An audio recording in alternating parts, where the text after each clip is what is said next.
Nigerians are expecting a lot from Nigerian Super Eagles because of what? They just have to see them at the World Cup that will be taking place in Qatar.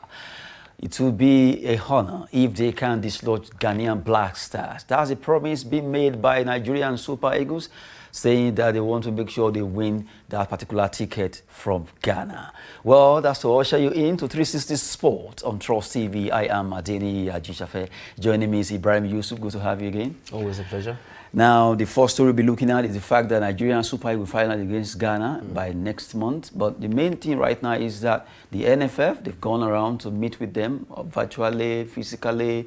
Now they are saying FIFA 2022 FIFA World Cup ticket is our target. The Nigerian Super Eagles, they don't want to take it for granted. They are really working towards making sure they work hard to win.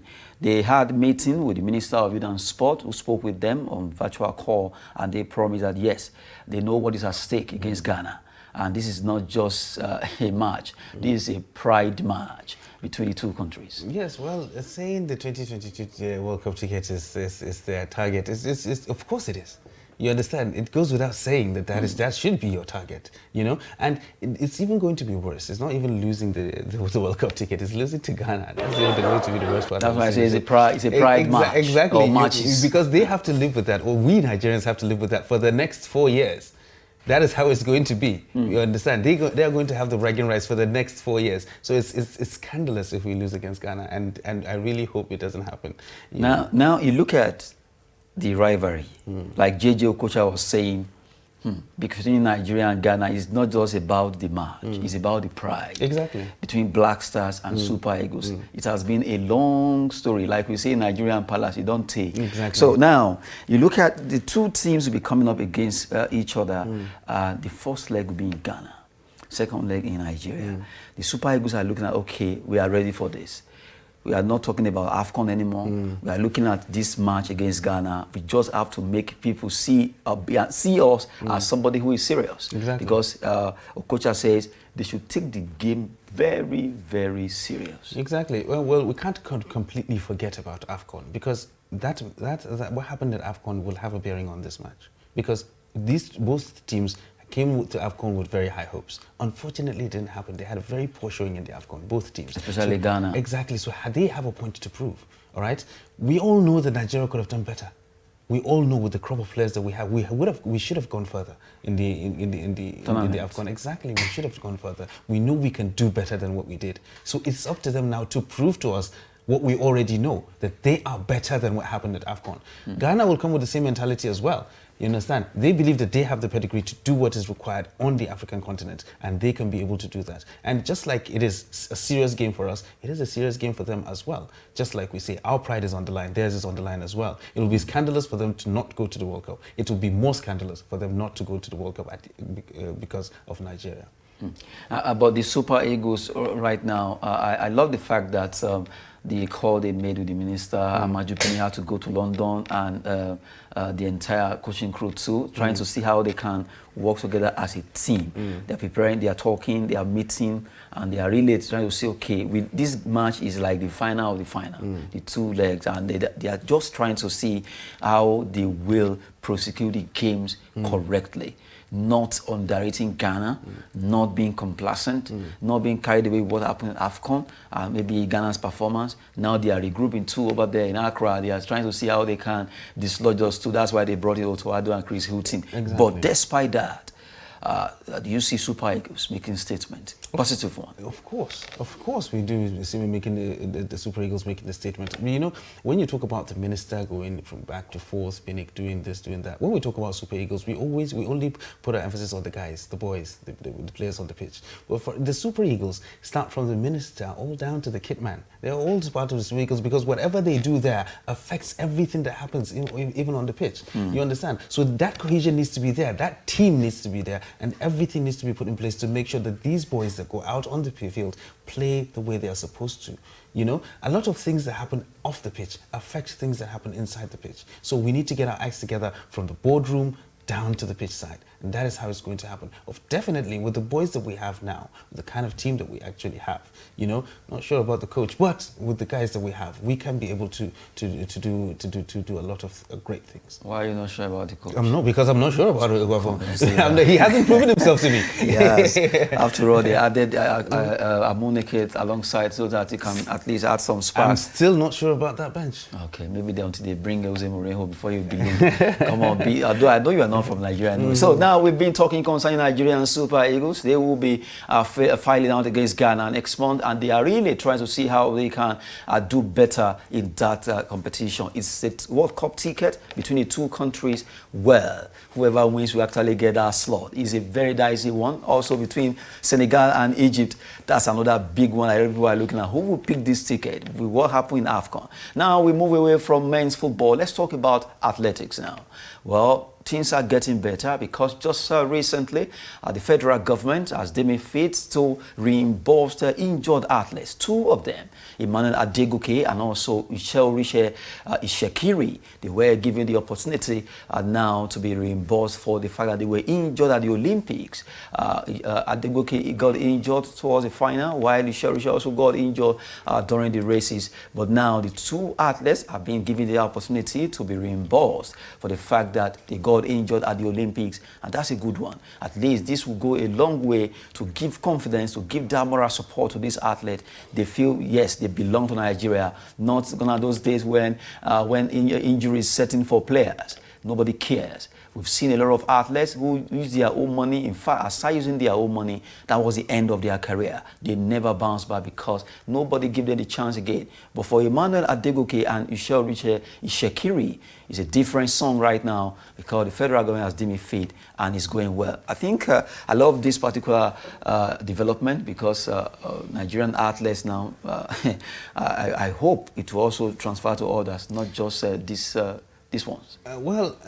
It is good news, especially for the athletes. For me, I don't think it's something that we should be shouting about. This is something that is supposed to have been happening. But because it doesn't happen. Exactly, it's not supposed. It's supposed to have it's been not happening. That's Things why. like this are why we have lost athletes, a lot of very good athletes over the years, because simply we don't care.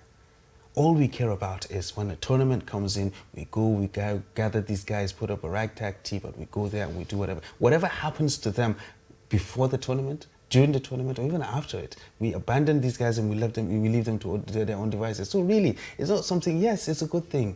They tried to do for two athletes. I believe there are other athletes as well that got injured representing Nigeria that have not been given a second look. Maybe they have been, at least it will come. At least it has started now. Yes, so it has started. We're starting, and I think we're like 30 years behind with this particular thing. But at least it started now, so it's something for us to look forward to. Hopefully it will be the beginning of good things for our athletes, because we have lost a lot of very, very good athletes over the years. And it's because of things like this. How much does it actually take? How much will it even take to rehabilitate these players when they get injured? You understand? And aside that, I also look at the situation whereby some retired athletes, now after retirement, not all of them have what it takes to have a good life. It's not as if they were wasteful, but maybe they didn't have enough big contracts or thereabout, either as a footballer or athlete or whatever. But you notice that after they retire, some of them don't have what it takes. In Europe, it's not like that. They have something on ground to support these athletes. Yes, retired ones. Yes, but sometimes with the support, it's not all about gathering these guys and giving them money. All right, or giving them contracts. Employed. They could be given opportunities to give back. They could be given the opportunity to make something worthwhile, even after they're finished. You understand? You have situations whereby these they have groups, they have bodies. They sit down, they share ideas on how to be able to deal with life after retirement, even while you are still participating as an athlete. How can you deal with life after retirement? How do you manage your finances? How do you invest what you get? All right? How do you get coaching badges if you want to be a coach? How do you get administrative badges if you want to be an administrator? All these things are put in place for these guys to actually look at, okay, what's going to happen after my playing career or after my athletics career? What do I do? When this money dries up, what do I do? How do I stop this money from drying up? So all these things are actually put in place for these guys to make sure that they have a good life after retirement. But here we don't have that. You go, you represent your country 20, 30, 40 years. Immediately you stop earning the money from your clubs. And that's the end. And that's that. That is the end for you. Nobody looks at you anymore. You know, one or two that were actually lucky enough to have the opportunity to go to and take coaching courses, get certified, get coaching badges and whatnot. They try to do what they can. Manage within the league if they are able to get appointments. So go to NNS, or go to just to survive. To survive, exactly. How many are they? When you look at the entire crop of retired players that we have, what percentage of them actually do something worthwhile after retirement? A lot of them have faded into oblivion because of these things that we do not have in place to cater for these guys that actually wore the shirt, that represented the flag. You understand? That made us proud. We've cheered for these guys before. And our heroes, they really are our heroes in sport. You know, the way we take sport here, that's why that slogan always comes from it, that sport is business. We take it so light. Exactly. So, I just saw in a fact, report. as if it's just... I just saw a report recently about one of the members of the team at Atlanta 96 getting a donation. Kingsley Obiaku, exactly. Driving, there is a vehicle. Conductor or something like that, and he got a donation from the current captain. You understand? You have stories like this. This is the one we heard of. There are lots of other people there. Lots of Look at Femi. Femi Opabumi is one of his eyes. I can't remember if it's the left hand eye or the right eye. Exactly. Immediately he signed for a team in Switzerland. After that, everything went down, and it was all right downhill. now he's just seeing with an eye. It was all downhill from there. I read something that he said his child will never represent Nigeria. Out of pain. He said that out of pain. Exactly. His child will never represent Nigeria. You know, he wore the green and white. Look at Okwaraji. You know, the man that died on the field. Why Nigeria was playing against Angola in 1990 till date. He literally gave his life for this country. Then, why is it difficult to just, okay, the people have been clamoring, let's immortalize Okwaraji since 1990. A child born that time by now is a professor. Seriously, this is not funny. This is just, it's so painful. So it's something that we really need to look at. We need to have a plan for these guys. We need to be able to, while they are still active, you know. Their families. Yes. Like Okwaraji's, was it last year that the mother died? Yes. And I just imagine all the years after the son died. Maybe something was at least packaged for her to live on. Look at the time that Rashidi Yakini's mom. Exactly. You understand? The late Rashidi Yakini. A lot of things like this. So you have a lot of things like this. I don't know how it works in Nigeria, but in other countries, once you are capped by a national team, whether you play or you don't play, you have a pension. Supposed to be like that. Although, yeah, I remember, now this thing you just said reminds me that I remember the current Minister of Youth and Sport brought an idea. Aside the adopt an athlete, adopt a facility, I remember when they gave some cash to Rashidi Yakini's mom and other players, and those who they've retired and now they need help, maybe they are sick, they support them. But really, it's supposed to be a scheme. Exactly. That's for all Nigerians that whatever sport, even if it is water sport, so as long as you've represented this country before, you deserve to be on that payroll. Exactly. You deserve to be on that particular payroll, you understand? And I keep stressing this. Sometimes it's not all about gathering these guys and doling out money and giving them money. Even before they retire, let them have options. Let them see what their options are. That can sustain them. Exactly. What do you do at the twilight of your career? How do you look at it? What do you do after this? Are you going to go into coaching? Are you going into management? Are you going into administration? Even if something away from sport completely, you can actually do that. Let them know that they have options outside of what they're doing at this particular moment. And then at the end of the day, we can do something worthwhile for these guys. We just have to look at Nigerian stars in any sport, be it in football, basketball, down to even water sport, any sport in Nigeria. As long as you have represented this country, you are being capped, like he said, we need to create something for them so that they can fall back on. It's always very disheartening when you hear about athletes that have represented this country and things, not that they are wasteful, yes, but things went awry and they couldn't just get their acts together. So painful. We had the story of Kingsley Obieko pushing, driving, or I don't know. The story so disheartening and painful over there in the eastern part of Nigeria. But now Ahmed Musa has deemed it fit to run to that particular to help in some aspect of doling out some money. Now we have to move away from that and talk about some Nigerians and also a Cameroonian. Kamaru Usman, and alongside Israel Adesanya, they've been making waves abroad when it comes to Ultimate Fight Championship UFC 271 and UFC 268. These two fighters, no matter how you want to look at it, they are Nigerians. The top UFC pound-for-pound ranking list that was just released. And we look at that, Kamaru Usman top that group. We have Israel Adesanya, who is the middleweight. You look at Kamaru Usman, Alexander Volkanovski, Francis Ngannou, the Cameroonian, who also has been very outstanding in his own weight category. Charles Oliveira, Max Holloway, John Jones, Dustin Poirier, Peter Yan, Glover Teixeira, Shai Mauchik, and you have Dervison Figueiredo, Brandon Moreno, Robert Whittaker, that was just beaten by Adesanya recently, and Jan Blachowicz. Those are the top-rated 15 UFC pound-for-pound ranking list that was just released by UFC. And the good thing is that two Nigerians, yes, you can just have to take it to the bank. Two Nigerians there, Kamaru Usman, Israel Adesanya, both of them making that list. And we are really looking at, there's another Nigerian called Sadiq Yusuf, who is also doing well in UFC. These are Nigerians. We have Francis Ngannou too, also doing well from Cameroon. We have about, I saw two other Nigerians. The younger one, younger brother to Kamaru Usman, Mohammed Usman is also there.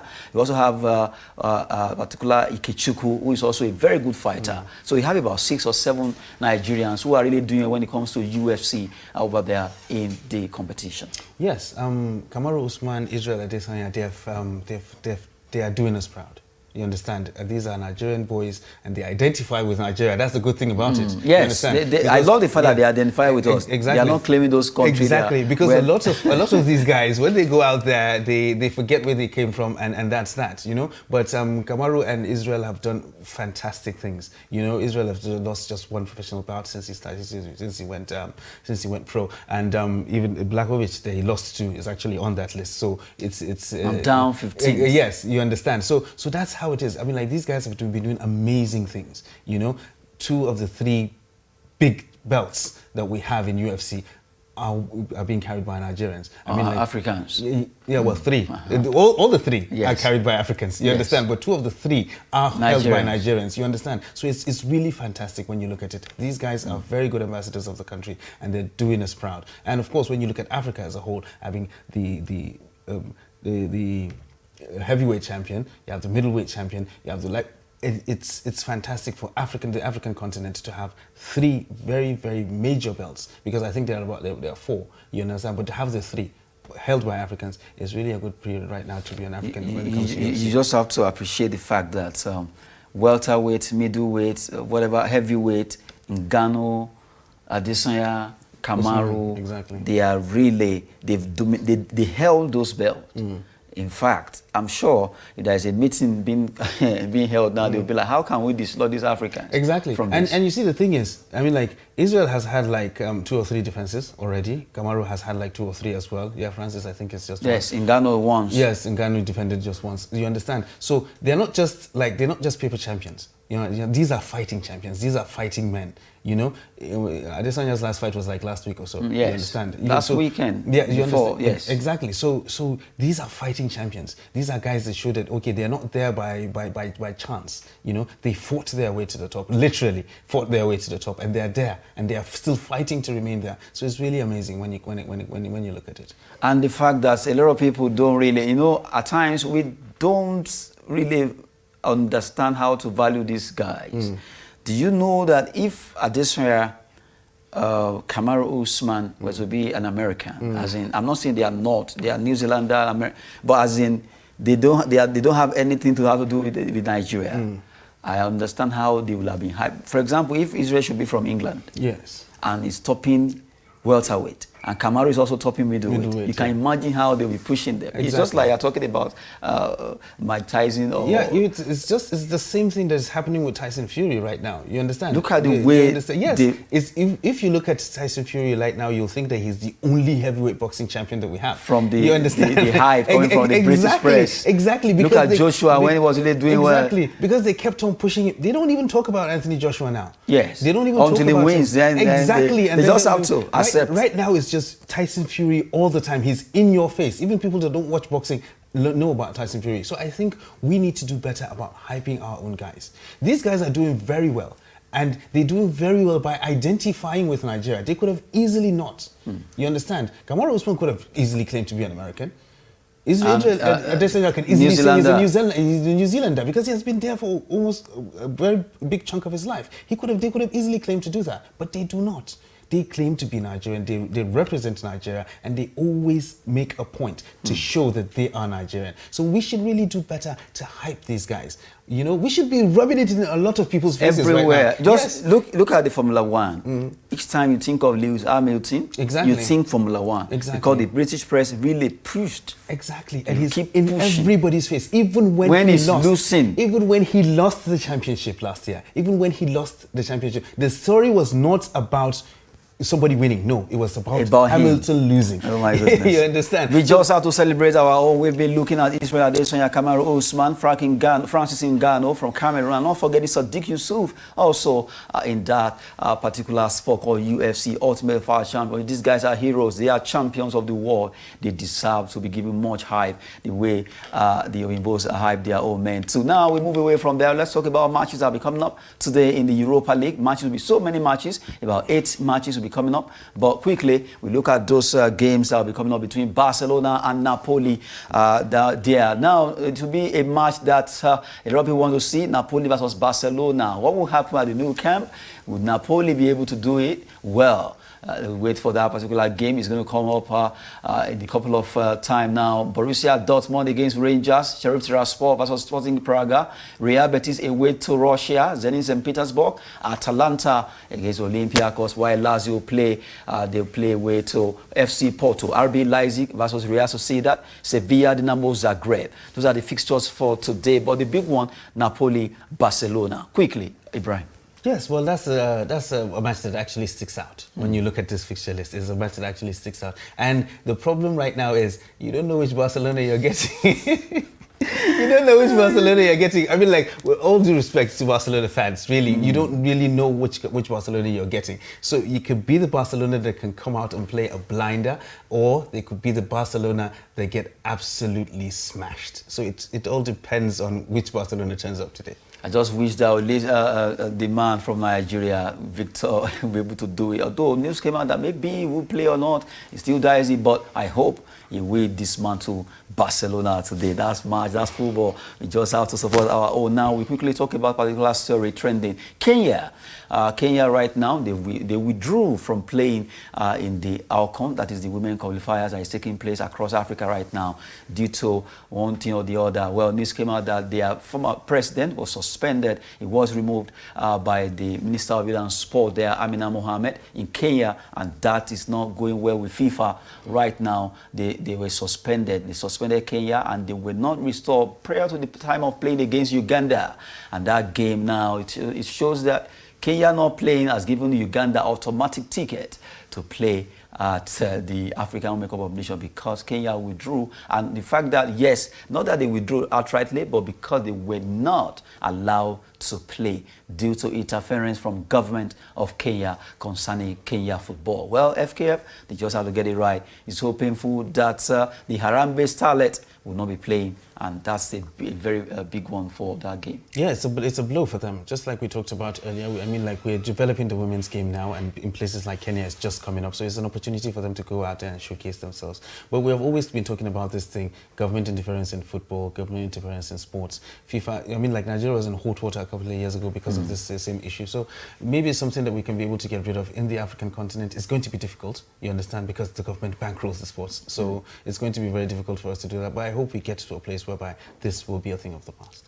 Well, let's take the last story on the show. We look at a particular Nigerian who has been very, very good when you talk about midfield, defensively, attacking-wise. He has been outstanding for Leicester City. His name is Wilfred Ndidi, and news here broke out that Aston Villa, they want this particular player. In fact, they are ready to offer £50 million. If you convert that, you know how much it is in billions of naira. But the point now is that Ndidi is not ready to move. Aston Villa coming for £50 million. If they cannot get it, they are also looking at Bissouma of Brighton, if they can't get Bissouma. But attention is more on Ndidi for Frank Lampard trying to look at, oh, I can't go for this guy. Oh, sorry, Gerrard. Yes, this goes back to just what we just finished discussing right now. Imagine if Ndidi was actually a British player. What would have happened? That was what happened with Maguire. Look at Maguire versus Manchester United. Exactly. You understand? If you're buying somebody like Harry Maguire for 80 million. Really? And if you place Maguire side by side with Ndidi, you understand. If players like Jack Grealish are commanding £100 million, now they are offering £50 million. You have people like Declan Rice being rated as at 90 or 100 or even 120 million, and you're valuing Ndidi at 50 million. A player that's always playing, a player that, in fact, Real Madrid, all these clubs are looking at this player. And he's not just playing. He's playing well, week in, week out. I love the fact that Roger said, no, this guy is worth more than this. Exactly, he's worth more than that. Even if he doesn't mean it, we know that he is actually much more than that. 50. Exactly, more than 50 million. I mean, like, if you can buy, if you want to buy Declan Rice for 100 million, I mean, don't mistakenly call beans. Exactly. You know? Okay. So you can only imagine how much Ndidi is supposed to cost. Really. We've been talking concerning Wilfred Ndidi, a player that is what is on it. Well, that will be it on 360 Sport on Trust TV. It's been a wonderful time with Ibrahim Yusuf. Thank you very much. Always a pleasure. Nice to be here. Yes, I am Adeni Ajishafe. Thank you very much. Thank you once again for staying glued to watch 360 Sport. Well, it's always business and fitness. Thanks for watching.